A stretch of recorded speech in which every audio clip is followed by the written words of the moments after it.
Martes 20 de febrero, sumidos en una primavera indeseada sin duda, pisando los últimos charcos de la pasada semana y aguardando más lluvia a partir de la tarde de este jueves, con los pantanos apenas un 4% por encima de lo que teníamos antes de las recientes precipitaciones, el campo sigue en lucha, aunque se suceden los encuentros y las negociaciones con la vista puesta en la cumbre de ministros de Agricultura de la Unión Europea, que tiene lugar, que se celebra el lunes que viene en Bruselas. Tractoradas y sentadas, y el efecto mariposa de la política tras las elecciones gallegas del pasado domingo, el comportamiento caótico de los sistemas inestables, el ánimo en la coalición progresista que gobierna España sube y baja como el suflé o como la espuma. Cayó en las municipales y autonómicas del pasado mes de mayo, se recuperó en gran medida el 23 de julio pasado en las generales y rompió su suelo el último domingo en las elecciones gallegas. Conversaremos hoy en 10UN, en 10 Televisión, con la politóloga, profesora de la Universidad de Jaén, María Vílchez, sobre los vaivenes anímicos de la política y el efecto mariposa. Con el secretario provincial y regional de la UPA, Cristóbal Cano, a propósito de movilizaciones y negociaciones paralelas. Conoceremos las opiniones del alcalde de San Cristóbal de la Laguna, en Tenerife, Luis Geray, que es el presidente de turno del Grupo de Ciudades Españolas Patrimonio de la Humanidad, que celebra asamblea este fin de semana en Úbeda y Baeza, sobre texto del 20 aniversario de la inclusión de ambos sitios en el listado de protección histórico-artística de la UNESCO. Haremos un guiño machadiano con un poeta con mayúsculas, de la tierra, Manuel Ruiz Amezcua, que el miércoles próximo, 28, Día de Andalucía, será profeta en su tierra, Jódar, donde recibirá el nombramiento de hijo predilecto. Además va a dar una conferencia esta semana en el marco de la Semana Machadiana, de poeta a poeta en Baeza. Y acerca del 28F y el sentimiento identitario andaluz, cerraremos edición de 10UN con el padre del andalucismo moderno, del nacionalismo andaluz, fundador y liquidador, Alejandro Rojas Marcos. ¿Dónde vive hoy por hoy el andalucismo? ¿Lo ha absorbido el PP de Juanma Moreno o solo lo ha adoptado? ¿Es adopción legal o apropiación indebida? 10UN, lo bueno, si breve, doblemente bueno, en 10 Televisión, hablando claro y preferiblemente sintético. Comenzamos.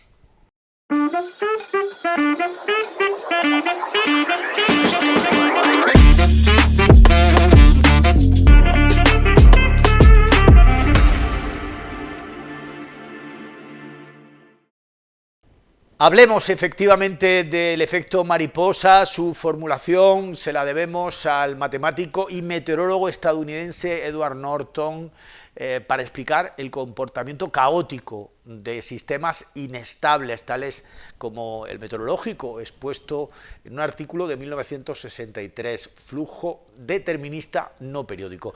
Podríamos trasladarlo al ámbito político, al electoral, al social, al socioeconómico. El efecto contagio, el efecto mariposa. El efecto mariposa nos enseña que una pequeña variación en el punto de partida puede modificar totalmente el resultado. También nos ayuda a ajustar constantemente nuestras expectativas sobre los resultados esperados. El aleteo de las alas de una mariposa lo hemos escuchado muchas veces, es un tópico ya, se puede sentir al otro lado del mundo. No hace falta detallar demasiado qué es el efecto mariposa, se sabe que una variación, aunque sea mínima, puede condicionar la secuencia que parecía lógica hasta ese preciso instante. Viene a ser también, y por cambiar de símil, como una secuencia de carambolas de billar. Por eso nos preguntamos, ¿ha dejado de ser el PSOE el partido, después de las elecciones gallegas del pasado domingo, que une más y mejor a España, a mayor gloria del federalismo? Vamos a preguntárselo a una profesora de ciencia política, una politóloga de la Universidad de Jaén a María Vílchez, que es casi paisana porque nació y se crió en un cortijo que hay justo enfrente, el cortijo Hacho de Cabra de Santo Cristo. Profesora Vílchez, buenas noches, ¿qué tal? Muy buenas noches, encantada de estar aquí con vosotros. Digo, un cambio de este tipo, después de las municipales y autonómicas de mayo, después las elecciones generales anticipadas de julio que parecían reforzar el gobierno de coalición. Ahora llegan estas gallegas, los dos partidos de la coalición de gobierno en España se difuminan, bajan a su mínima expresión, rompen el suelo incluso. ¿Esto puede cambiar la política teniendo ese telón de fondo ya cada vez más cercano de las europeas del 9 de junio? Bueno, primero dos cosas, o sea, leer la clave, leer en clave, ¿no? Como está indicando sobre la presentación en el tema de esta teoría del caos, ¿no? El efecto mariposa. De las elecciones europeas irían por una parte por cómo es nuestra propia cultura política y otra cosa es la situación de si lo que ha ocurrido en Galicia se puede explicar en clave nacional o si afecta al PSOE, como ha indicado. Yo creo que algo tiene que afectar cuando ayer el presidente Pedro Sánchez, indicando un poco, hablando sobre comentando los resultados, hablaba de cómo esos resultados solo se deben de leer en clave gallega, que no se deben de leer en clave nacional, claro, es lo que le afecta. Entonces, cuando alguien dice, intenta tirar estos balones fuera, sin duda algo se tiene que sentir afectado, se tiene que tener esa lectura en clave nacional. Vamos, la situación se podría leer así, o se siente afectado o está afectado directamente. Entonces, por eso sí hay una lectura nacional y sí afecta en cierta medida, o por lo menos se intentan mitigar los efectos que puedan tener los resultados de las elecciones gallegas, pues en clave internacional, en clave de gobierno del Estado. El propio líder nacional del Partido Popular, Alberto Núñez Feijóo, ha incidido en esa clave estatal, precisamente porque refuerza su liderazgo.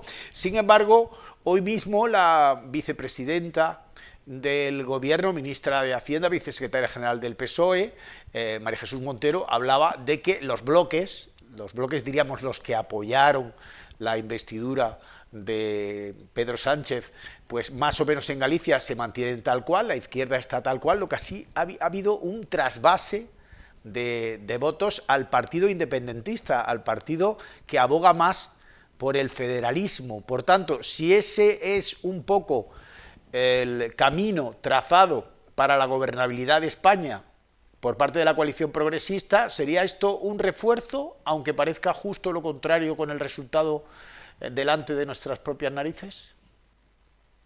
Está la interpretación de los datos, cómo se quieran interpretar los datos en el sentido que nosotros los queramos hacer. Yo creo que lo primero que hay que ver es que es incontestable el resultado que hay. Los números son los números. Luego está la explicación que damos de los propios números, de cómo nos pueden cuadrar en un sentido o en otro. Como decía antes, el PSOE dice que esto es clave gallega, mientras que el PP, Alberto Núñez Feijóo, o como decía ayer mismo Isabel Díaz Ayuso, que decía Feijóo 40, Sánchez 9. O sea, cómo se lee, cómo se hace la lectura. El futuro que se puede plantear de los bloques del refuerzo o no refuerzo a nivel nacional, yo creo que a nivel nacional si hay una afectación y de la situación. La realidad de Galicia es que no hay que ser muy arriesgado al decir que, al plantear que estas elecciones las iba a ganar el Partido Popular. O sea, entre el Partido Popular y Alianza Popular siempre han ganado las elecciones en Galicia. O sea, decir que iba a ganar otro o intentar hacer estas sumas para contemplar otros resultados, pues es difícil. No sé, se sabía que iba a ganar sin arriesgar mucho el Partido Popular. Ahora, los resultados que se planteaban previamente, los suelos, los techos, o sea, la situación, por ejemplo, que tiene Sumar. No voy a hablar sin entrar, por ejemplo, mucho en la situación en la que ha quedado Podemos en número de votos. La situación del BNG, el BNG no es como apoyo, se plantea pues como se ha planteado, es la alternativa de gobierno, es la verdadera oposición que se ha construido ahora en Galicia. No, ya no tiene tanto peso. Bueno, el votante del PSOE se verá más adelante. Seguramente el votante del PSOE en Galicia, ha habido un votante del PSOE que ha traspasado sus votos al BNG y creando ahí la oposición. Y se esperaba a lo mejor un traspaso de votos a lo mejor hacia Sumar, que no se ha producido, pero sí se ha producido hacia el BNG como una forma también efectiva de hacer peso y oposición al Partido Popular. Si el Partido Popular pierde la mayoría absoluta, hubiera ganado, decía el presidente autonómico de Castilla-La Mancha, Puigdemont. Ha perdido Puigdemont, yo me alegro. Ha añadido, ¿ha perdido Sí. Puigdemont en estas elecciones, profesora? En lectura de clave internacional, en lectura de clave nacional, se podría decir en parte que un poco sí. La victoria del PP en Galicia, sin duda, ha sido la victoria de la continuidad, es la estabilidad, se mantiene como estaba la situación, o sea, es otra mayoría absoluta más del PP en Galicia. Es la estabilidad, es la continuidad, eso es lo primero que hay que ver.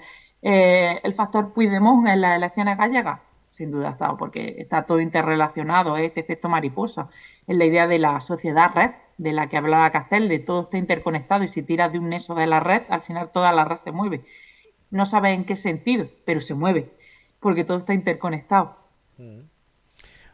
Puigdemont sí, ha estado presente y sí hay un cierto castigo. Lo que me comentaba en un principio, en la primera pregunta, sobre las futuras elecciones de junio, las europeas, interesante. ¿Qué va a pasar?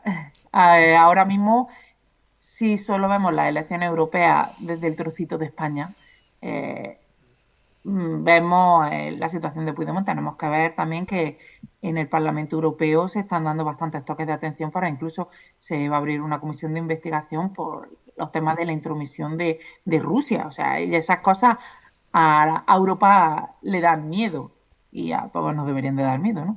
Pero lo tienen presente. Ahora mismo en Europa, por ejemplo, de cara a esas elecciones, si vemos la lectura del resto de países, lo que está afectando mucho son todas las manifestaciones de agricultores y ganaderos. Ursula von der Leyen estaban tratando el tema, incluso. O sea, eh, ¿cuáles son los resultados que se podrían tener en España de cara al Parlamento Europeo? Pues eso se va a jugar, pero aquí las elecciones europeas nunca se juegan con la intensidad que se juegan unas nacionales o unas a nivel autonómica y sin duda las municipales. Pero eso es paradójico, profesora, porque estamos ahora asistiendo a esa movilización del sector primario, del sector agroganadero, reclamando precisamente a Europa una serie de medidas, mayor proteccionismo, el control, las cláusulas espejo, el control de las importaciones, de su trazabilidad sanitaria, etcétera, etcétera, más ayudas, y sin embargo, cuando llegan las europeas, con circunscripción única, la menor participación de cualquier convocatoria electoral en nuestro país. Hasta ahora sí, vamos a ver en las próximas. Vamos a ver en las próximas. No tenemos, yo creo que en la cultura política española no tenemos conciencia de que Europa nos afecte mucho o que lo que diga Europa, como dicen, como se suele hablar, y si nos afecta.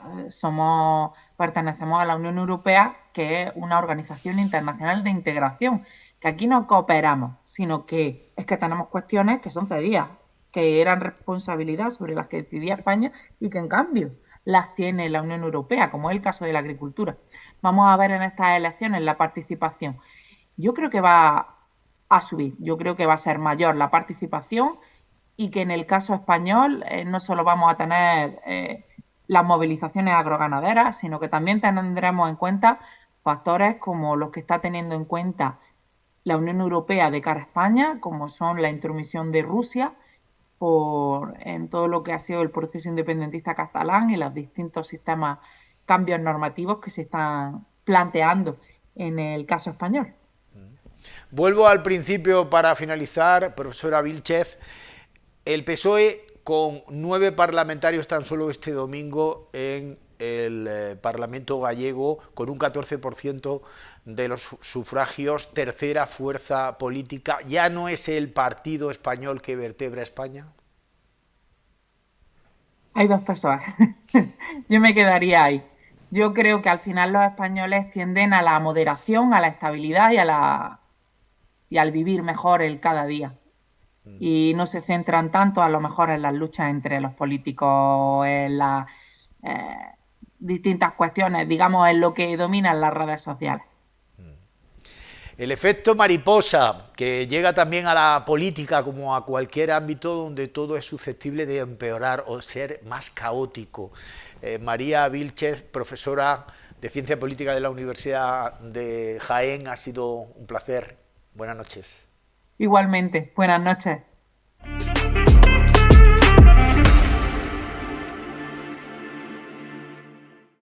La sabiduría popular de la gente del campo se expresa en infinidad de refranes y aforismos. A Dios rogando y con el mazo dando, por ejemplo, o la virtualidad de conjugar el palo con la zanahoria. Y de eso estamos hablando en estos últimos días, con el campo movilizado, nuestro campo movilizado, la necesidad de continuar con esa expresión de protesta y a la par negociar con los interlocutores válidos. Eso es lo que se está haciendo hasta la fecha. Cristóbal Cano, secretario provincial y regional de la Unión de Pequeños Agricultores de la UPA. Buenas noches. ¿Qué tal? Muy buenas noches. Muy bien, Manolo. Se está negociando con Luis Planas, con el ministro de Agricultura también. Te hemos visto en el Ministerio de Transición Ecológica, el agua. El pasado jueves asistíamos a un acto importante con la presencia del presidente de la Junta de Andalucía en una gran finca, diríamos, en un latifundio de nuestra tierra. Un proyecto que finalmente ha visto la luz, una planta fotovoltaica flotante en la finca guadiana de la familia Bañón. La familia Bañó, la eficiencia energética y la sostenibilidad. Eso en escala reducida para los pequeños, ¿cómo podría trasladarse a escala pequeña? ¿De qué manera podrían también asistir a través de las líneas que fuese, no sé si lo habéis planteado, los pequeños a el milagro del aprovechamiento máximo de ese bien tan escaso como es el agua? Bueno, llevamos muchísimo tiempo los agricultores, independientemente de nuestra dimensión, modernizando regadíos. Jaén es un ejemplo de ello, ¿no?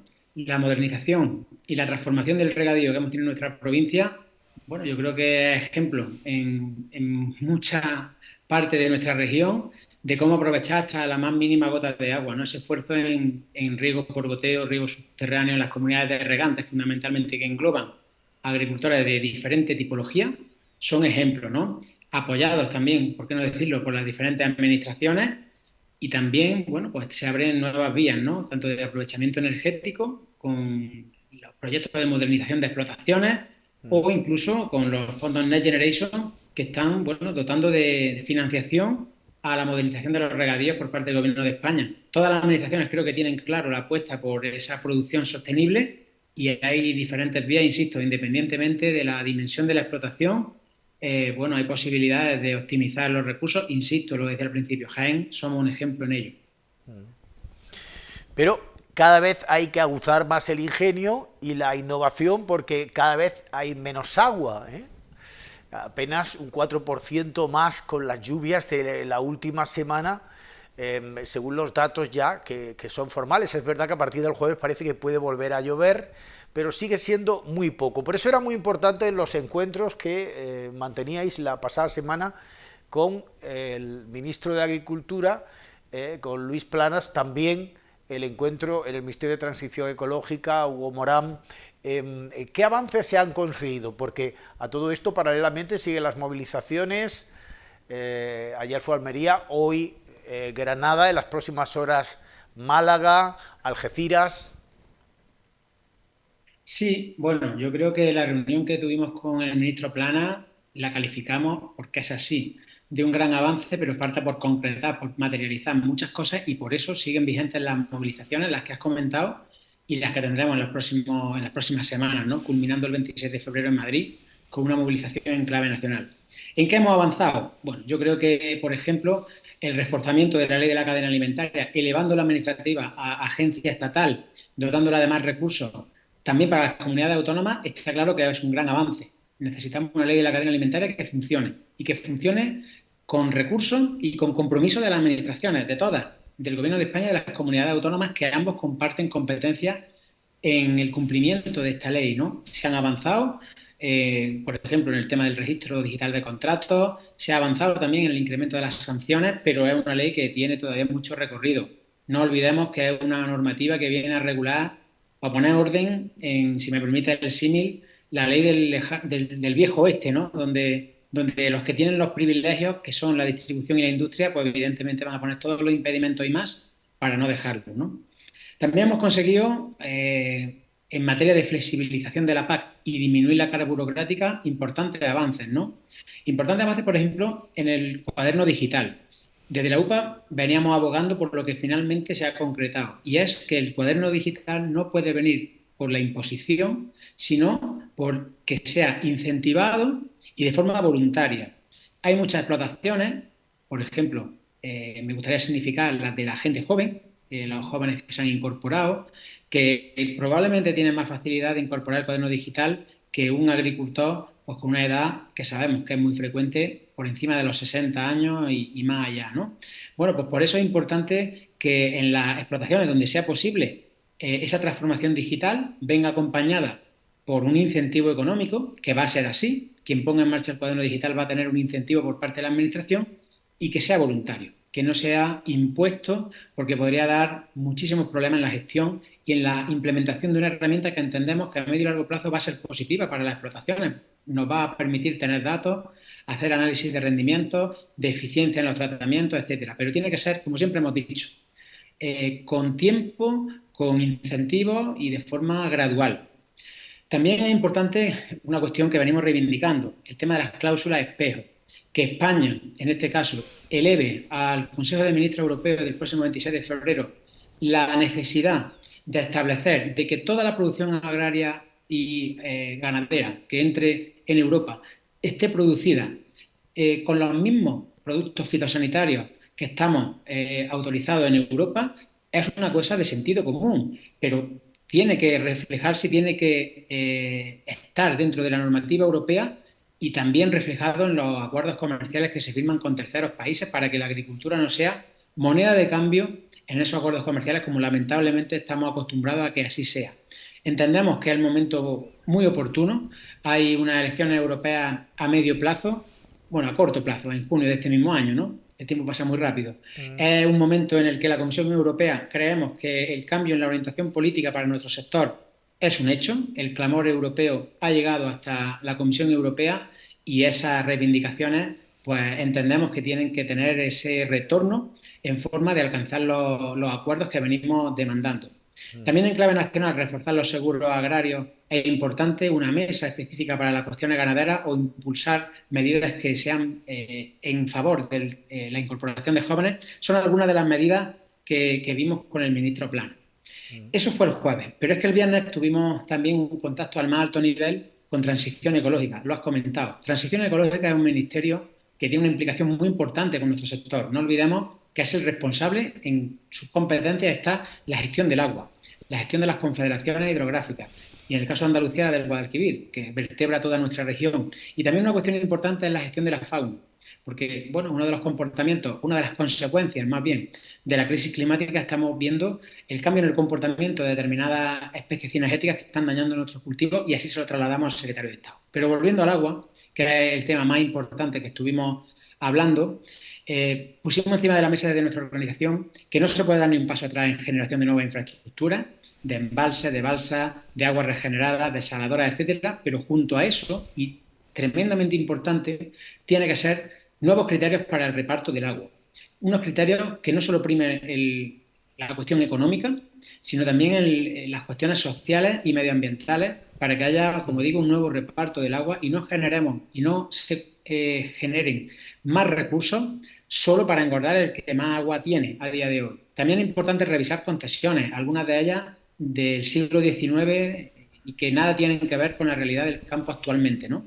Esa revisión de concesiones tiene que impulsarse por parte del organismo de Cuenca y poner a disposición de los regantes nuevos recursos, especialmente en las zonas donde no tenemos regadío.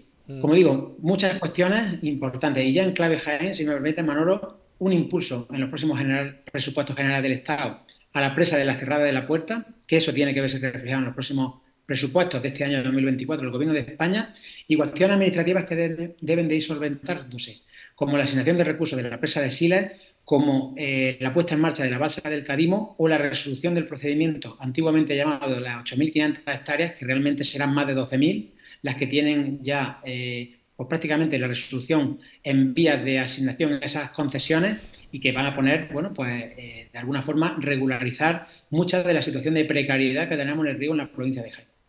Lo complicado es partir de cara a esa cumbre de ministros de Agricultura de la Unión Europea con una plataforma reivindicativa consensuada plenamente, porque hay disparidad de criterios, ¿no? Porque estamos hablando, por ejemplo, de la sostenibilidad de la Agenda 2030 y algunos en época de crisis lo que quieren es que sea lo más flexible posible.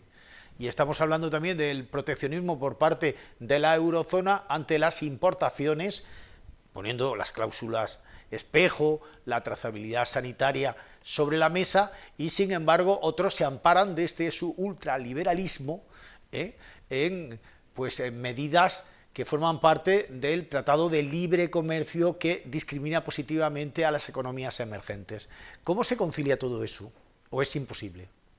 Yo creo que teniendo claro por parte de Europa que el sector agroalimentario en nuestro continente debe de ser blindado, tiene que ser estratégico y no se puede deslocalizar ni depender de terceros países lo que es la soberanía alimentaria. Yo creo que algo tan sencillo como eso y tan difícil a la vez, creo que está calando en los responsables políticos porque están viendo el clamor europeo del campo, de ese cambio, ese viraje que tiene que tener la política europea para el sector agrario, que no olvidemos fue uno de los cimientos por el cual se construyó la Unión Europea en el Tratado de Roma allá por los años 60 y que poco a poco hemos ido de estar en el centro a los extremos, en todo caso, ¿no? Del centro de las decisiones políticas. Y eso tiene que reconducirse, no se puede no se puede seguir con esa huida hacia adelante que Europa ha tenido en los últimos años, porque se ha visto, bueno, pues su vergüenza al aire conforme hemos ido reivindicando cuestiones sensatas, razonables y que dentro de la unidad de acción, que evidentemente es complicado, ¿no? Porque somos organizaciones agrarias, bueno, que a veces coincidimos y otras veces no, pero cuando se trata de defender el interés general, nos centramos en lo que nos une y dejamos lo que nos separa a un lado porque el mayor objetivo es salvar el sector y conseguir resultados tangibles que tras una movilización del nivel que estamos consiguiendo, no ya en esta semana, sino que desde que arrancamos allá por 2020, pues al final tienen que concretarse. Y con la autodenominada plataforma 6F, ¿juntos ni a cobrar subvenciones? Bueno, yo no sé quién es la plataforma 6F. Sí sé algunas de las reivindicaciones que tienen que ver con el sector agrario, las compartimos, pero evidentemente también hay algunas cuestiones que se escapan, por lo menos a nuestro juicio, de lo que debe ser la defensa del sector. Yo he visto algunas reivindicaciones que hablan, por ejemplo, de cambiar la ley electoral o que abogan porque los gobiernos modifican el clima mediante la geoingeniería climática, cuestiones que me parecen, bueno, que no son las que deben de ser la piedra angular para defender el sector, ¿no? Más allá de eso, pues evidentemente respeto a cualquier movimiento, a cualquier movilización dentro del Estado de Derecho y de las normas que como ciudadanos a todos nos asisten. Porque es importante señalar, creo que lo decía al principio, la movilización tiene que ser un medio para conseguir cosas, no un fin. Quien pretenda que la movilización sea su fin, bueno, pues al final tiene muchos riesgos. Y uno de ellos, y el que más creo debe hacer reflexionar al conjunto del sector, es que debemos de mantener la complicidad del conjunto de la sociedad. Y para eso se tienen que hacer las protestas de forma ordenada, de forma responsable y sin causar el daño por el daño, si me permite la expresión, porque perder el aval del conjunto de la sociedad evidentemente sería una cuestión que no debemos ni siquiera plantearnos, ¿no?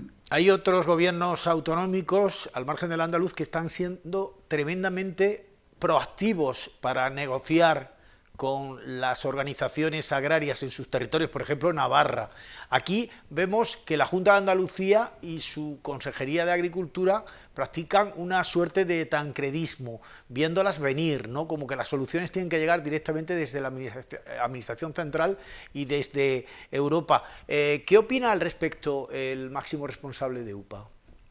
Bueno, tenemos una relación cordial con la Consejería de Agricultura. Hemos trabajado documentos conjuntos de mejora, por ejemplo, de la política agraria común, donde nos hemos sentido cómodos todas las organizaciones agrarias y lo hemos elevado al Gobierno de España, pero sí es cierto que una de las cuestiones por las que mantenemos las reivindicaciones es que porque en el paquete de medidas que venimos exigiendo a las administraciones hay 3 niveles, europeo, nacional y autonómico. Y en el plano autonómico, bueno, no olvidemos que las comunidades autónomas en este país tienen transferidas la mayor parte de las competencias en agricultura. Hay mucho por hacer, hay posibilidades de ayudas directas al sector, especialmente en nuestra provincia, al olivar, por parte de las comunidades autónomas, y no se ha puesto ni un euro encima de la mesa para un cultivo que llevamos 2 campañas consecutivas con una pésima cosecha, ¿no? En definitiva, como digo, gran parte de las razones por las que siguen las movilizaciones es porque tenemos que seguir exigiéndole a las comunidades autónomas que se pongan de frente y no de perfil. Pues confiemos que esa simbiosis entre la actitud enérgica reivindicativa y la capacidad de sentarse y llegar a acuerdos tenga finalmente, antes del 9 de junio, algún tipo de conclusión positiva para este campo que de forma tan real y tan cruda está seco y a la par se desangra. Cristóbal Cano, UPA, muchas gracias y buenas noches. Nada, muchas gracias a vosotros.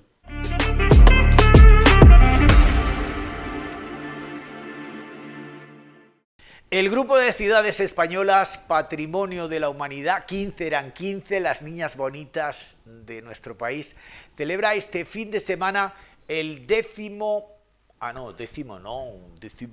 perdona, vamos a empezar. 20.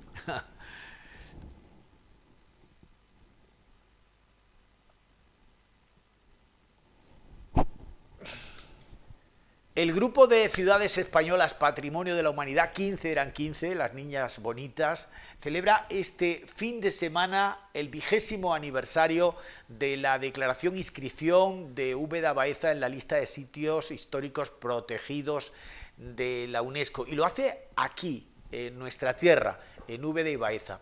Primero con una comisión ejecutiva en la localidad baezana y luego una asamblea general en Úbeda este sábado. Ser patrimonio de la humanidad es sinónimo de éxito, de más ingresos, pero también de más problemas, de más gastos, de más conflictos. ¿Lo entienden así las administraciones superiores? ¿Se sensibilizan en mayor medida? Luis Geray es el alcalde de San Cristóbal de la Laguna, que es el presidente de turno del grupo de ciudades españolas Patrimonio de la Humanidad. Luis Geray, buenas noches, alcalde. Muy buenas noches. Muchísimas gracias por invitarme a compartir este rato con ustedes y un saludo a todos los televidentes.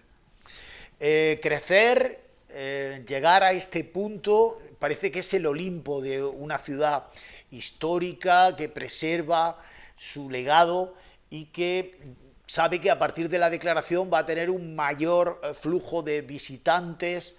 Eso algunas veces supone, evidentemente, pues que los problemas crezcan, el gasto sin duda, por parte de una administración local, siempre con un presupuesto muy ajustado, y no sé si la sensibilización, el convertirse en marca España, es reconocido tanto por la administración autonómica como por la central. Bueno, no cabe duda que tener esta distinción, que es la mayor que puede llegar a tener una ciudad reconocida a nivel internacional por la UNESCO como Patrimonio Mundial de la Humanidad, pues evidentemente requiere de una serie de inversiones importantes y que se destacan muy mucho no solamente en nuestros presupuestos en el ámbito municipal, sino también necesitamos, por supuesto, el respaldo de las administraciones supramunicipales. Por ello, muestra de que somos unas ciudades totalmente vivas y que apostamos firmemente por un desarrollo totalmente sostenible, necesitamos inyecciones económicas de primer nivel. Estamos hablando de que, sin ir más lejos, hace escasamente un año hemos recibido más de 35 millones de euros por parte del gobierno estatal para afrontar la remodelación y rehabilitación de entornos de nuestras ciudades. Y por tanto, eso todo también muestra de que no solamente somos ciudades para visitar de una manera, digamos, secundaria, sino que somos ciudades que mostramos lo mejor de la historia viva de nuestra España, la cultura firmemente es uno de los valores más importantes de nuestras ciudades, también lo exponemos como tal y por supuesto hacemos hincapié en el mantener esa modernidad de las ciudades, sobre todo respetando muy mucho la historia de las mismas y eso requiere no solamente inversión económica, sino esa responsabilidad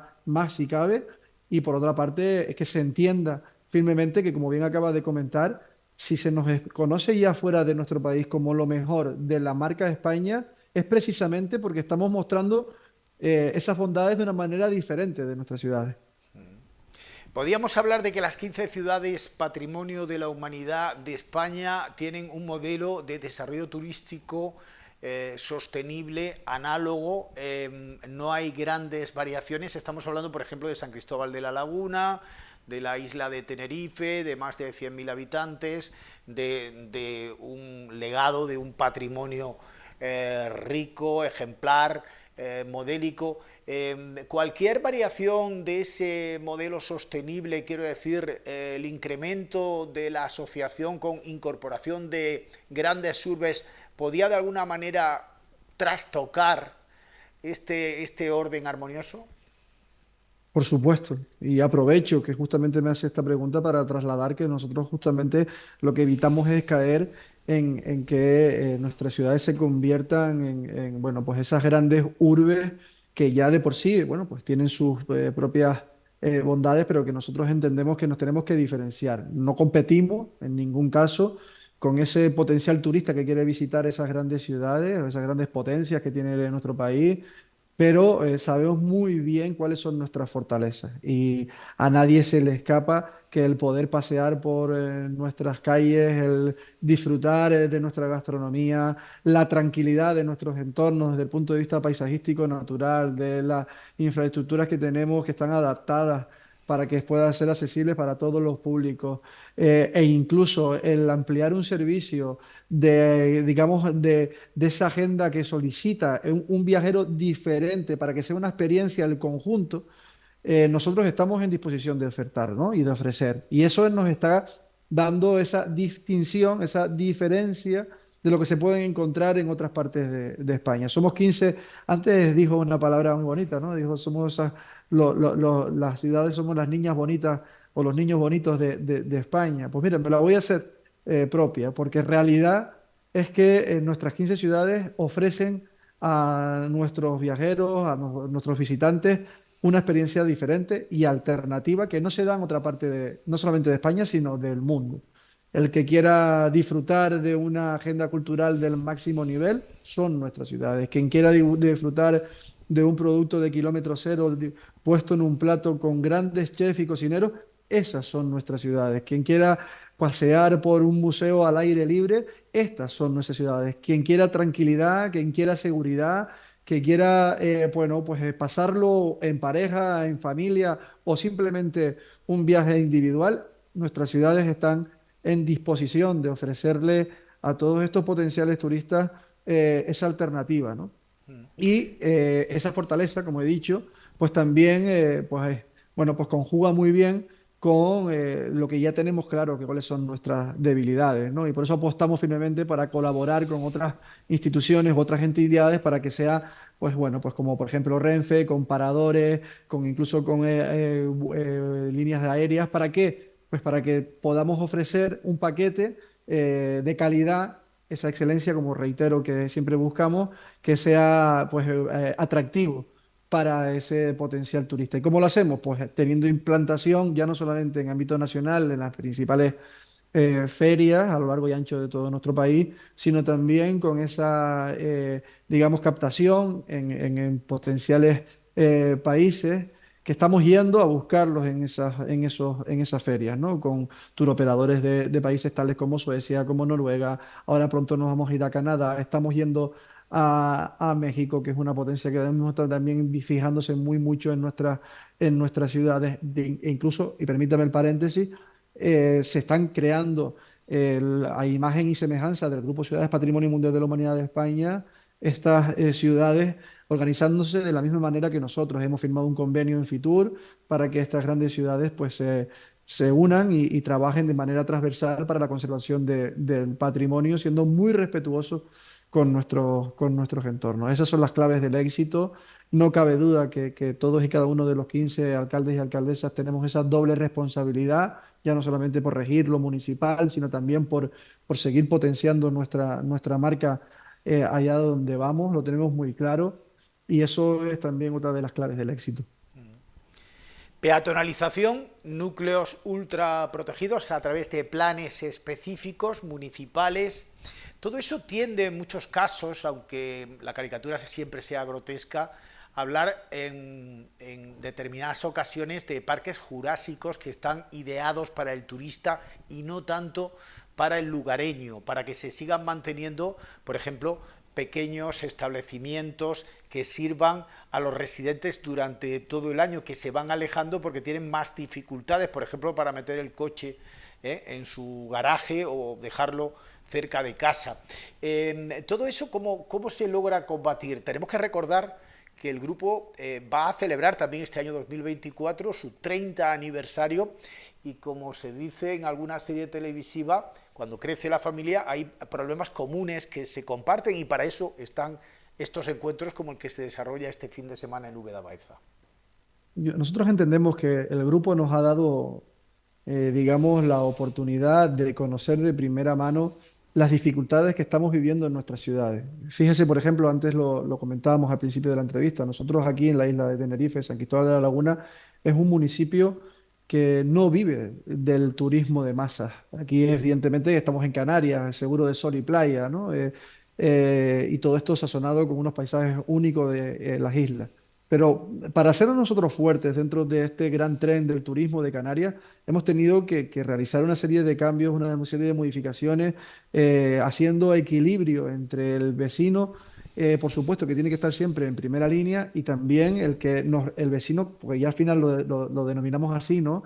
Quien nos visita tiene que sentirse como realmente vecino de ese entorno. Y eso es el trabajo que tenemos que hacer desde las administraciones. Primero, utilizando una herramienta fundamental en el desarrollo urbano de nuestras ciudades, que es el Plan de Protección del Casco, donde existe ese binomio entre la aportación que nos pueden dar la creación o mejor dicho, la localización de empresas, el sector de la restauración o el sector servicios de cualquier índole, y también, por supuesto, ese equilibrio con el vecino y vecina que convive a diario. Y esa es la línea a seguir. Para eso tenemos esa herramienta, como he dicho, que son esos planes bueno, que ahí requieren un trabajo arduo, que nuestras ciudades están llevando a cabo digamos, como esa hoja de ruta para poder hacer, bueno, pues al vecino no solamente verle que puede convivir en estos entornos, sino también para que se le den todas las facilidades. Eso de que somos ciudades no sé qué palabra utilizó, dinosaurias o Parque Jurásico. Parque Jurásico, no, para nada. Justamente en esa ambición que tenemos las 15 ciudades, lo que queremos es adaptarnos a las nuevas tecnologías, ser totalmente accesibles, evidentemente en aquello que no podemos tocar, ojo, porque estamos hablando de nuestro patrimonio y eso es prácticamente imposible, pero sí podemos buscar alternativas. Pues a través de las acciones que estamos desarrollando conjuntamente le estamos dando la oportunidad a personas con discapacidad o que tienen algún tipo de dificultad a la hora de tener esa movilidad, pues poder tener acceso a los interiores de nuestros grandes edificios museísticos, ¿no? O, por ejemplo, el aportar nada más y nada menos que la tan deseada, que parece que en otros lugares pues ya no es una dificultad, pero en las ciudades que tienen estos cascos sí, como es la llegada de la fibra óptica, pues que tengamos alternativas a través de esos fondos que recibimos también europeos para que podamos dar también a nuestros visitantes ese servicio de poder estar conectados en cualquier espacio de nuestras ciudades. Pero así con todo podemos seguir trabajando para que, bueno, pues no solamente esas ciudades se quiten ese enquilosamiento que tiene de pensarse algunos que no nos conocen, que somos única y exclusivamente historia pasada, sino que somos historia viva, que podemos ofrecer todos estos servicios que estamos comentando con anterioridad de una manera distinta y, bueno, pues haciendo de las estancias en nuestras ciudades unas experiencias únicas. Yo no conozco, y fíjense que estamos hablando en el municipio que yo tengo el placer de presidir como alcalde y de regir, estamos hablando de 190.000 habitantes, con las mayores instituciones propias de este municipio, tales como la Universidad de La Laguna, el hospital, aeropuertos, todo lo que son instituciones de astrofísicos están. El astrofísico de Canarias se encuentra también en el municipio, es decir, que hay un flujo importante de más de 30.000 personas en esos vecinos flotantes, como esa población flotante, que según están saliendo de nuestra ciudad, ya están mirando cuándo van a volver. Y eso yo creo, y estoy convencido de ello, no es que lo crea, estoy convencido de ello, que nos está dando pues esa cierta rentabilidad, esa cierta capacidad de seguir, de tener un potencial viajero de una manera fiel, ¿no? Y no pasa solamente en la Laguna, como alcalde de la Laguna lo puedo decir, sé y conozco lo que viven los restos de los alcaldes y alcaldesas. Yo este fin de semana voy a tener la oportunidad nuevamente de visitar dos joyas, que para mí, sinceramente tengo que decirlo, está La Laguna y después está Úbeda y Baeza, o Baeza y Úbeda, para que nadie se me enfade, pero tengo que decir abiertamente que cuando fui hace escasamente un año y medio y tuve la oportunidad de ver ese mar de olivos. Claro, uno está acostumbrado aquí en la laguna a ver el mar, el océano Atlántico, ¿no? Con ese mar bravío que decimos los canarios, maravilloso. Pero cuando yo puedo decir que de las pocas veces que he estado en un lugar y donde me he quedado mudo, observando y con lágrimas prácticamente por mis ojos, ha sido cuando he visto ese mar de olivos que alcanza la mirada y que es una majestuosidad. Entonces, estoy convencido de que esas experiencias a nosotros nos están dando muchísima rentabilidad y realmente la apuesta decidida del grupo por mantener y convivir en un siglo XXI, pero sin perder de vista nuestro pasado, porque si no, no somos absolutamente nada, es la clave y una de las claves del éxito.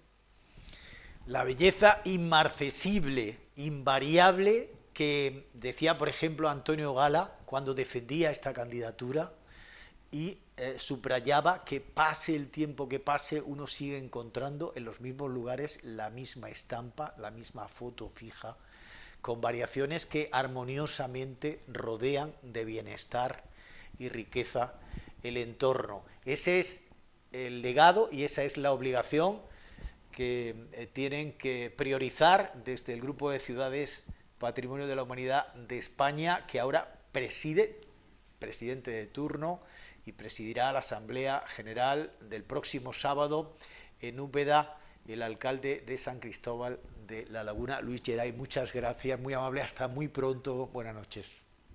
Muy buenas noches, muchísimas gracias, un placer. Muy bien.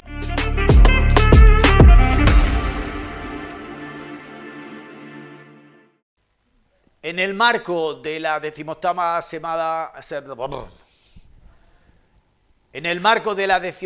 Semana Machadiana, conferencia magistral en las próximas horas, Antonio Machado visto por un poeta de hoy, es de hoy, vigente, porque la llama está viva como la herida, como la poesía amorosa, 50 años ya, que acaba de compilar antológicamente. Manuel Ruiz Amezcua, poeta, ¿cómo estás? Buenas noches. Hola, buenas noches, estoy bien. A ti te veo que estás perfectamente. Muchas gracias. ¿Cómo hablar de la vigencia de la poesía de Machado, de Antonio Machado, hoy día? Pues los clásicos siempre están vigentes y Machado ha pasado ya la frontera del clasicismo, porque son 85 años de su muerte y porque tiene muchísimos lectores y muchísima gente que ha escrito sobre él. Entonces, Machado, lo que hay que hacer es revisarlo desde el punto de vista de los estudios que han existido sobre su obra y ver si eso sigue vigente o no. Y claro, uno puede hacer, por ejemplo, una retrospectiva, se va a la Ciudad de la Luz, a París, en 1900, sabemos toda la influencia de Verlaine, de Baudelaire. Estamos viendo a Machado, Antonio, que llega a encontrarse con su hermano, con Manuel, y es un mundo diferente, ¿no? Es un mundo en el que nos encontramos con la eclosión del simbolismo y con figuras que son claves para entender ese momento en la vida de Antonio Machado, en la inspiración de Antonio Machado, y a partir de ahí, desde Rubén Darío a otros grandes de la poesía universal en ese momento. A partir de ahí, una trayectoria. ¿Hasta qué punto esa fase influye en Antonio Machado, Manuel? Pues influye mucho, porque París era entonces la ciudad del mundo, ¿no? Del mundo cultural, sobre todo. Y ahí entra en contacto efectivamente con muchísimas cosas del simbolismo, sobre todo, y del modernismo. Pero hay que darse cuenta también de quién era Machado. Machado llega a decir en una carta, creo que a Unamuno, que cuando los modernistas ya se han amanerado, entonces él dice que a los jóvenes que siguen escribiendo de esa manera y tal, que él los mandaría a la Alpujarra, porque seguramente allí saldría su yo más auténtico. Esto quiere decir que Machado tampoco se deja obnubilar, ¿no? O seducir también por las apariencias formales, sino que es un hombre... Machado es una persona muy compleja y un poeta muy complejo, y se le ha adjudicado solamente una parte de la realidad, pero Machado es una cosa y su contraria. Es decir, Machado hay que analizarlo muy detenidamente, porque claro, se le ha manipulado tanto que cada cual coge de Machado lo que más le interesa y lo otro lo ladea. ¿Por qué? Porque, claro, es que seguramente con lo otro está quitándole la razón a lo que el que ha utilizado a Machado que quiere llevarse el toro a su terreno. Y entonces Machado siempre tiene un contrario que está en él mismo. Es decir, que él es capaz de ver en la realidad una cosa y su contraria. Y con Comita, fíjate que con Comita, yo te hablaba de París porque allí están, en ese momento, pues hablando Oscar Wilde, Baudelaire, se está hablando de los poetas malditos, y sin embargo la herencia que nos queda, el legado que nos queda de Machado, fíjate incluso cómo se utiliza, cómo se adjetiviza, para hablar del buenismo, y se coloca Antonio Machado como un ejemplo. ¿Crees que Machado tiene el buenismo y tiene el malditismo? Porque Machado es un poeta, si te lees el poema de Torre Perogil, es un poema tremendamente de la España negra. Y entonces Machado tiene el malditismo y no lo han tenido en cuenta eso. La primera vez que se habló de eso, hablé yo en el año 89 en Sevilla, en el Congreso del 50 aniversario de su muerte. Y está publicado en la acta del Congreso y la he publicado después ese artículo en toda mi prosa.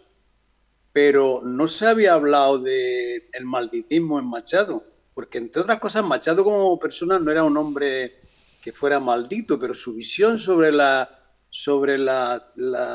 España del momento pues tiene tintes de malditismo. Más que de malditismo, en el sentido de poeta maldito, habría que hablar de la vida como maldición. Una cosa muy bíblica, como la tierra el poema de Álvaro González, o las tierras estas de Castilla que él ve campos malditos. Y entonces, en ese sentido, hay una maldición de la existencia que está presente en Machado. ¿Y la influencia de Rubén Darío en su obra? Bueno, Rubén es un monumento al formalismo, aunque claro, hay un Rubén también, el de Canto de Vida y Esperanza, que es un Rubén ya distinto. Pero Machado construye su propio mundo a través de esto, del otro, pero luego es capaz de dar una visión del mundo que es suya, ¿no? Pero es que no tiene una visión del mundo, es que tiene bastante.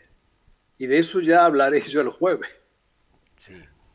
No quieres adelantarlo. Jean Moreas definía ese estilo compartido en ese París de principios del siglo pasado como enemigo de la enseñanza, la declamación, la falsa sensibilidad y la descripción objetiva. ¿Te identificas? Bueno, Machado tenía una aversión a lo académico, eso lo dice él en numerosas ocasiones. Y la prueba de que en su vida eso también fue verdad, pues fíjate, hasta los 25 años no acabó el bachillerato, no tenía mucho interés por asistir a las clases. Eso sí, todos los días iba a la Biblioteca Nacional a leer. O sea, fue un autodidacta fundamentalmente. Claro, en ese sentido, yo no sé hasta qué punto, ahora que tú tienes la posibilidad, como has hecho, de compilar 50 años de poesía amorosa, estamos todavía en el mes de febrero, ¿tienes puntos de encuentro con Antonio Machado, Manuel Ruiz Amézcoa? ¿Tú crees? No, te pregunto a ti. Ah, me pregunta.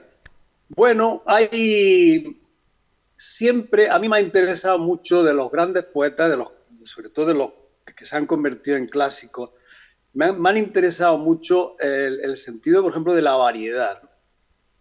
No hablar y cuando hablas de un tema, también ese tema tiene que ser lo más abierto posible. Por ejemplo, la poesía amorosa, yo la he concebido siempre, aparte de la poesía de la pareja, hay una poesía que también se está actualizando ahora y que ya los griegos y los romanos la practicaban, que es ampliar el espacio amoroso a otras vertientes, por ejemplo, pues el amor a los animales, el amor a la naturaleza y toda una serie de cosas que están ligadas con la amistad, que están ligadas con el concepto amoroso. Y esta antología que tú dices, que está a punto de salir, amplía todo ese horizonte y en ese sentido, pues Machado también tiene todo eso. Lo que pasa es que a Machado siempre se le reduce. En vez de abrir el horizonte, se le reduce. Machado tiene una poesía de la naturaleza impresionante, que más actual no puede ser.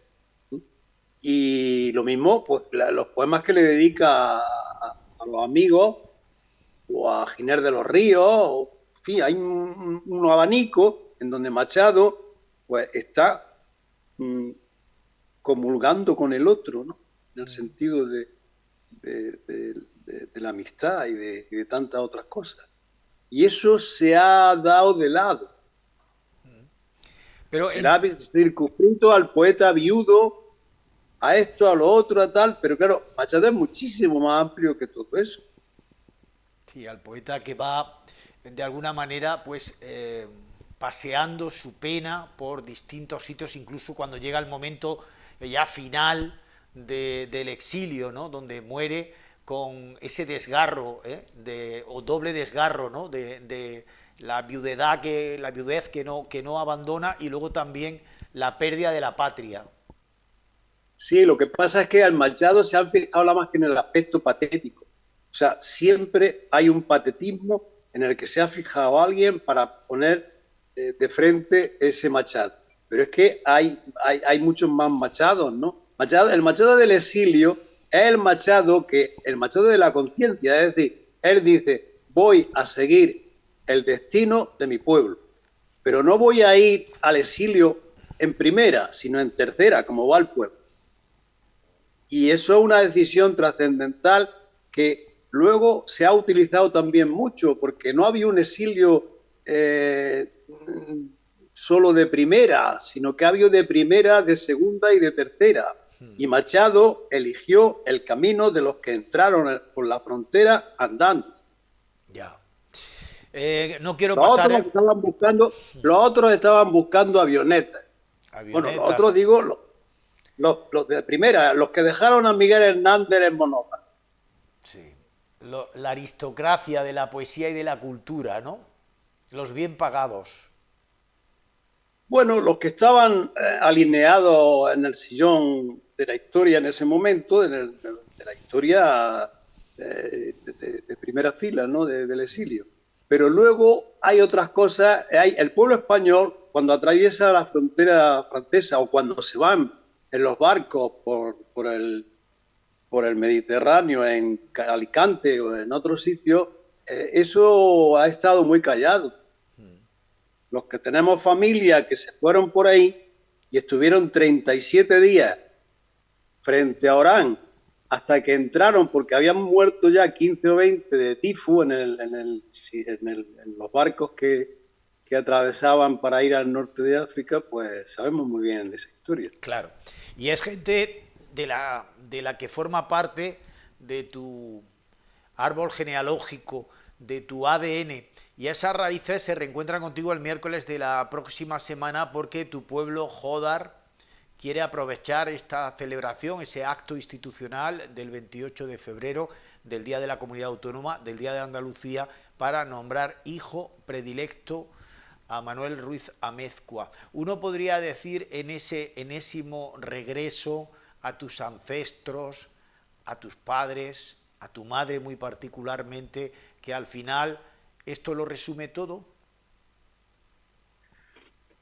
Bueno, esto es una cosa muy importante porque tiene mucho que ver con, como te he dicho antes, con todo el asunto de donde pasa la infancia. O sea, hay pasados que pasan, que pasaron, pero que no dejan de pasar. Y entonces, toda la infancia...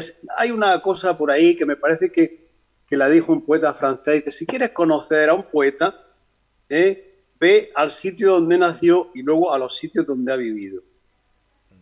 Y en ese sentido, yo voy a relacionar ese día muchos de mis escritos con el espacio en el que yo me crié. La patria chica de Manuel Ruiz Amezcua. Se nos acabó el tiempo, pero no las oportunidades de volver a reencontrarnos. Muchas gracias, cuídate mucho, poeta. Igualmente, gracias a ti.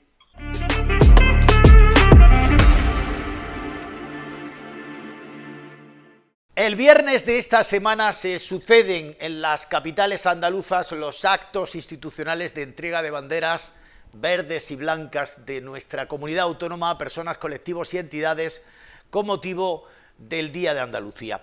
El miércoles de la semana que viene, el evento central de la efeméride en el Teatro de la Maestranza de Sevilla, un clásico, conmemoración del referéndum autonómico de 1980, en que los andaluces se manifestaron a propósito del autogobierno por la vía rápida, por el artículo 151 de la Constitución, al mismo ritmo que las comunidades históricas.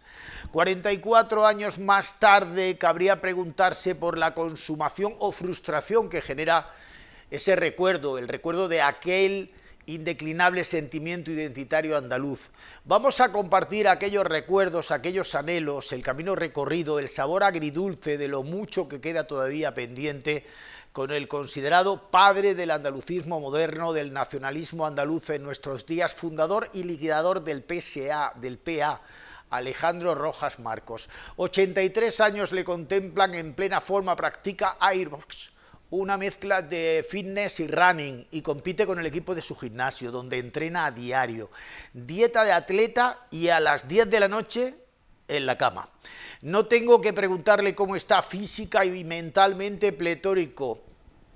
Alejandro Rojas Marcos, buenas noches. Buenas noches. ¿Está usted de vuelta? Nunca, de nada. 4 De de, nada. 4 de diciembre de 1977, las grandes manifestaciones reclamando que en la transición Andalucía no fuera menos que nadie, no más, pero tampoco menos. 28 de febrero de 1980, el referéndum de la ley del embudo, de la vía rápida, el no pero sí.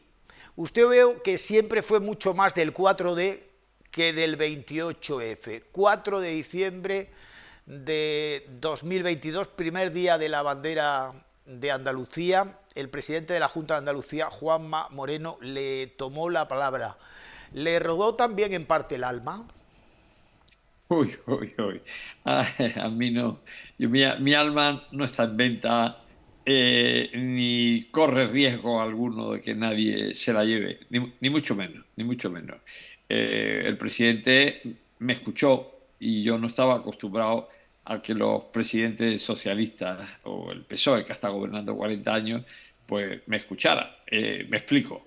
Yo llevaba 40 años, yo no, los andalucistas del Partido Andalucista llevábamos 40 años pidiendo que se reconociera el 4 de diciembre.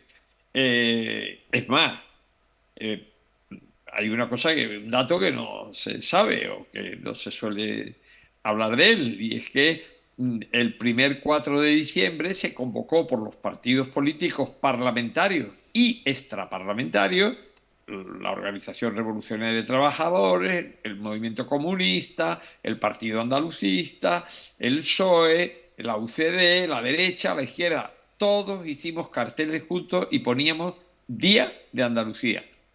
Un año más tarde, pues yo en nombre del Partido Andalucista me dirigí al presidente, al gran Plácido Fernández Viaga, del PSOE, por cierto, y diciéndole, presidente, reconoce el 4 de diciembre como Día de Andalucía.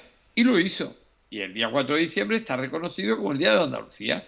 Luego ocurrió ¿qué? Pues que hubo aquel choque de trenes entre el PSOE y la UCD, y el Partido Socialista se volcó en el 28F, en ese enfrentamiento, y consagró el 28F en el estatuto, de manera pues que, sin decir que se quitaba el 4 de diciembre, eso no se dice en ningún lado, pero se consagró. Bueno, pues que vale, pues el 28 de febrero, Día de Andalucía.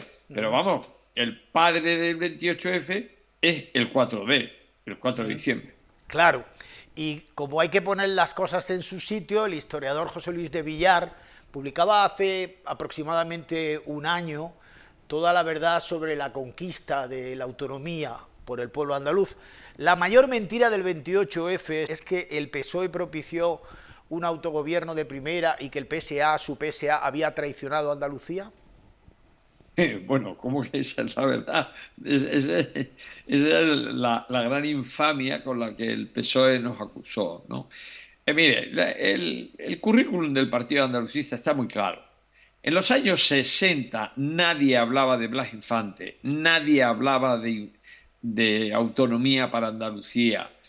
Todos hablaban, en la oposición democrática, de autonomía para Cataluña, Euskadi y Galicia. Nadie. Cuando nosotros sacamos esa bandera de la autonomía andaluza, o nos criticaban, o nos acusaban, o se reían de nosotros cuando sacábamos la bandera, pero nadie nos hacía caso.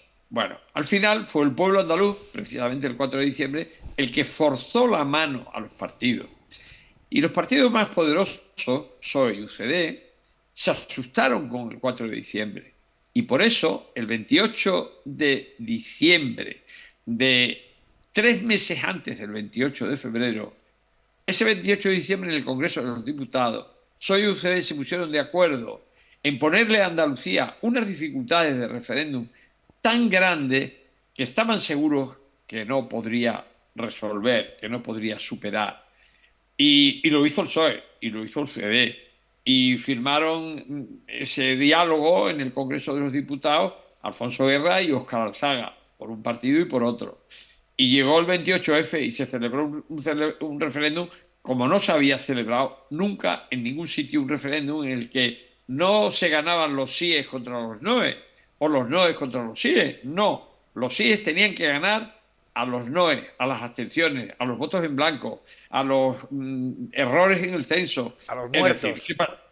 A los muertos incluidos. Es decir, era imposible y se perdió. Y esa noche todos dieron por bueno el resultado de que se había perdido, a pesar del éxito político del pueblo andaluz en la calle y votando.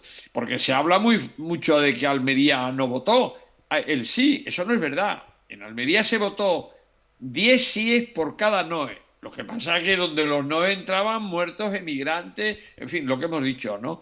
Bueno, esa es la justicia. Y luego a partir de ese día, 28F, pues fuimos los andalucistas los que fuimos luchando, buscando fórmulas, hasta que conseguimos, pactando con Suárez, que lo haría de buena o mala gana, pero lo hizo. Y el PSOE lo podía haber hecho con más fuerza que tenía que nosotros, pero no quiso forzar a Suárez a que reconociera la autonomía plena para Andalucía. Bueno, lo conseguimos nosotros y luego todos los partidos se apuntaron a eso. Esa es la historia de verdad. Pero los poderosos escriben y muchas veces pues, hay que sufrir infamia. Claro, la historia siempre la escriben los vencedores. Corregir esa mentira, sobre todo en el Museo de la Autonomía, cuando el PSOE dejó de gobernar la Junta, lo acaba de decir, le acercó, le dio la posibilidad de que esa enmienda se produjera históricamente, de forma notoria, acercándose al presidente Juan Manuel Moreno Bonilla. Moreno Bonilla fue muy práctico, primero reclamó la herencia de Manuel Clavero Arévalo y luego la suya, la andalucista de Alejandro Rojas Marcos. Pero usted sigue diciendo, yo sigo teniendo el corazón a la izquierda. ¿Eso cómo se come?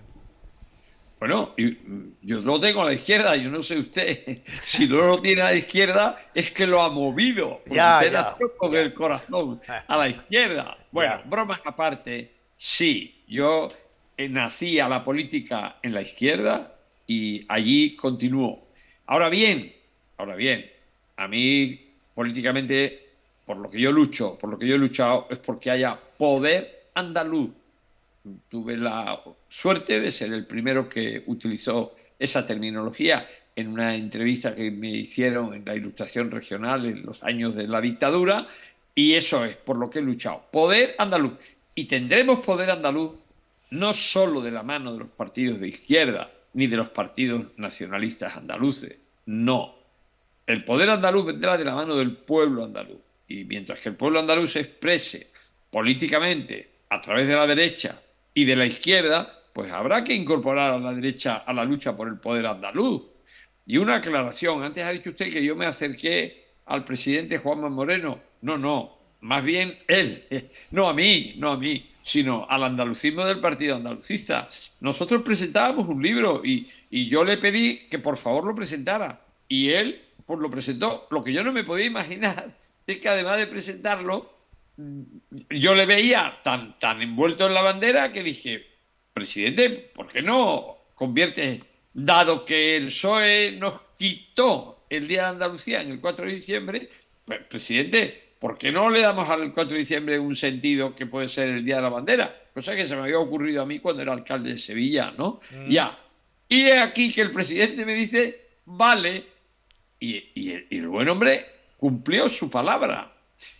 Yo no me lo podía creer y los andalucistas históricos del PA tampoco no lo podíamos creer. Pero usted se da cuenta que son 40 años diciéndole al PSOE, pero PSOE, el 4 de diciembre, PSOE, el PSOE era como si le nombráramos la bicha, hablarle del 4 de diciembre. En fin, fue un día especialmente emotivo, estaba Redonda, Julián Álvarez, Antonio Ortega, donde vive y pervive hoy por hoy el andalucismo, colijo por lo que acaba de decir, es donde se reclame ese poder andaluz. El andalucismo no lo ha absorbido el PP de Juanma Moreno, pero ¿sí lo ha podido adoptar legalmente o es una apropiación indebida? No, a ver, brazos abiertos a todo aquel que se quiera incorporar al andalucismo. Y luego, dentro del andalucismo, y los que asumen el andalucismo, Pues los habrá que lo hacen de verdad, los habrá que no lo hacen tan de verdad, los habrá que lo hacen a medio camino, los habrá pata negra, los habrá de que no sea ibérico, o sea, habrá de todo. Pero es que el poder andaluz lo tenemos que conseguir entre todos. Por tanto, yo no estoy de acuerdo cuando la celebración del 4 de diciembre se hace solo desde la izquierda o solo desde la derecha. No, eso no es el 4 de diciembre. El 4 de diciembre fue el pueblo entero, unido y sin distinción de partido, todos unidos. Pero que están los carteles ahí de un partido extraparlamentario como era el Movimiento Comunista junto a la UCD. Pero ¿qué más, no? Bueno, pues el poder andaluz lo conquistaremos entre todos, o si no... A mí me hace mucha gracia, bueno, cuando usted me calle, me calla, ¿eh? Sí, Si yo nada. yo me enrollo y no hay quien me pare. Vamos a ver, a mí me hace gracia eso de... Ahora algunos políticos, hay que luchar por la igualdad de todos los españoles. Pero si no hay igualdad de todos los españoles, ¿pero cómo va a haber igualdad de todos los españoles si no hay igualdad de todos los pueblos de España? Porque, ¿cuál es la sede de la soberanía de España? La sede de la soberanía es el Congreso de los Diputados, ¿no? Y allí los pueblos son iguales. El pueblo catalán, el pueblo vasco, manda tanto, tiene tanto poder como el pueblo andaluz. No. ¿Y eso por qué? ¿Y eso por qué? Pues porque los catalanes mandan, y los vascos, por ejemplo, y Canarias, por ejemplo, y mandan representantes suyos para que allí, en la sede de la soberanía de España, defiendan sus intereses. ¿Vale? ¿Y los andaluces qué hacemos?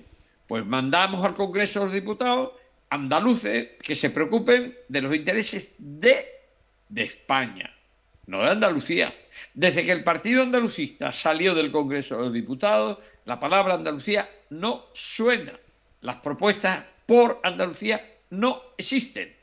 Existe España, ¿vale? Está bien que se preocupen de España, pero mientras que todos los pueblos de España no tengan igualdad en la soberanía de España, todos los españoles no tendrán igualdad entre ellos tampoco. Hace autocrítica de eso porque hubo un grupo parlamentario andalucista y luego desapareció. Quiero decir, ¿por qué desaparece? ¿Por qué no prende esa llama de los partidos nacionalistas andaluces en el pueblo andaluz? Hombre, yo puedo responder de lo que yo creo que ocurrió con aquel partido andalucista, pero usted va más lejos. Usted dice que a ver por qué no prende la llama en el pueblo andaluz de un partido nacionalista. A eso sí que nosotros, que desde el año 15 desaparecimos del mapa político del partido andalucista, a eso no podemos contestar nosotros. Yo puedo dar mi opinión, pero esos son los andaluces los que tienen que decirlo. Mire usted, el partido andalucista fue una proeza. Como proeza fue lo de Blas Infante, porque Blas Infante en todo el primer tercio del siglo XX llamó a la conciencia de los andaluces, y esa frase famosísima de andaluces, ha llegado la hora de que Andalucía se levante para luchar por ella misma. O sea, está todo, el grito de Blas Infante. Bueno, pues pasaron 30 años y nadie, ni de los demócratas, ni mucho menos los franquistas, pues hablaron de Blas Infante, ni de la autonomía, ni nada. Los catalanes siguieron con lo suyo y los vascos siguieron con lo suyo. Y los andaluces, ahí Blas Infante, que estuvo a punto de celebrarse el referéndum, nada de nada, ¿vale? Pero en los años 60, un grupo, sin conocer a Blas Infante, cogimos esa misma bandera, no la bandera en los colores, que no la conocíamos, pero sí hablamos de poder andaluz y hablamos de autonomía en un estatuto y tal. Claro, entonces surgió de nuevo. Y duramos 50 años, eso es una proeza, 50 años en el Parlamento Europeo, en el Parlamento Catalán, en el Parlamento de España, en el Parlamento Andaluz, una proeza. ¿Y por qué no seguimos? Porque quedamos exhaustos. Nos atacaron de todos los lados, de la derecha, de la izquierda, infamia. ¿Se ha olvidado usted de los letreros por toda Andalucía cuando yo era el líder del partido andalucista, Rojas Marcos traidor? andalucistas traidores a Andalucía, se han vendido a la derecha. O sea, ¿eso quién lo soporta? De un poder como el que tenía el Partido Socialista en aquella época.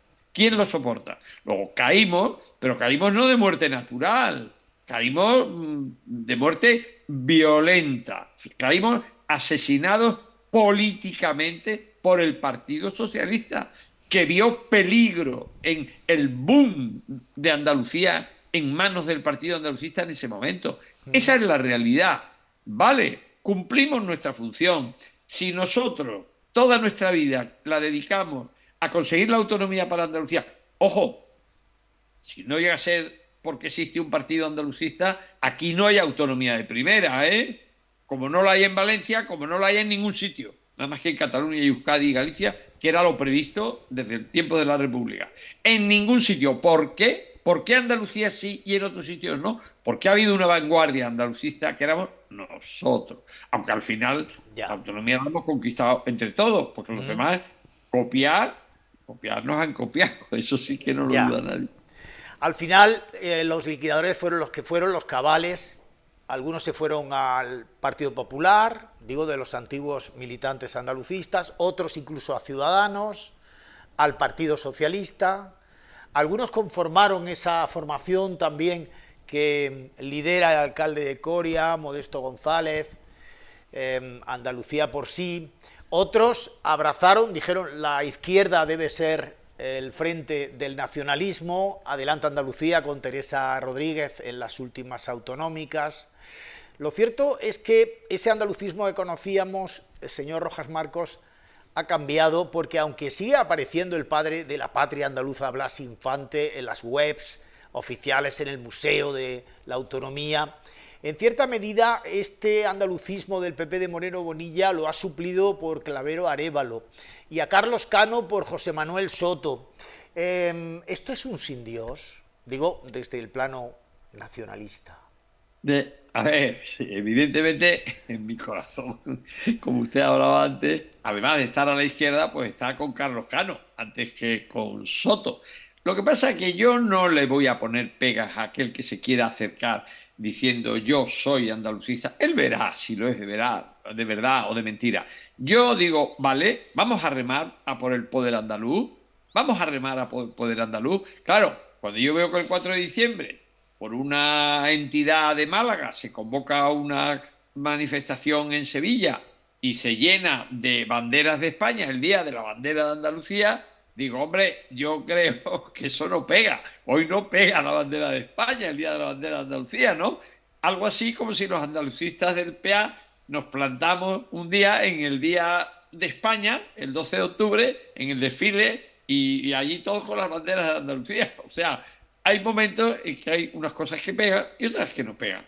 Ahora bien, yo no le pondré vallas al campo, ¿no? Andalucista Soto, bueno, bienvenido es. Evidentemente él está en las antípodas políticas mías o yo en las suyas. Pero el poder andaluz, o remamos todos juntos o aquí no hay poder andaluz, ¿eh? Y mientras tanto, ¿pero qué poder tiene Andalucía? Gracias al PA hemos conquistado la autonomía, pero gracias a los que han gobernado la autonomía durante 40 años, tenemos una autonomía de papel, no tiene poder. Nos sentamos en el Congreso de Diputados y el pueblo andaluz pinta algo allí. El pueblo andaluz. Y vamos a ver una cosa. Galicia ha dado un grito de viva Galicia increíble en las últimas elecciones. Las próximas elecciones generales va a haber un grupo gallego, seguro. Va a haber voz de Galicia en el Parlamento. Pero si la ha habido de Teruel, si la ha habido... ¿Y el pueblo andaluz? Bueno, Teruel ya no existe, ¿eh? Y mira que tuvimos aquí a su único congresista y diputado más de una vez hablando de esa España despoblada donde se incluía la provincia de Jaén, pero ya no está, ¿eh? Han vuelto a ser partidos estatalistas los que han constituido. Todo es bastante cíclico, señor Rojas Marcos. En todo caso, el 28 de febrero, el miércoles de la próxima semana, sabemos que dentro de esa celebración hay un corazón que se llama 4D y lo hemos recordado hoy en 10 gracias a usted, a su memoria y a ese estado de forma que ojalá conserve durante muchos años. Muchísimas gracias, buenas noches, don Alejandro Rojas. Muchas gracias y muchas gracias a ustedes por la labor que hacen en su... Sí, muy bueno, mucho ánimo.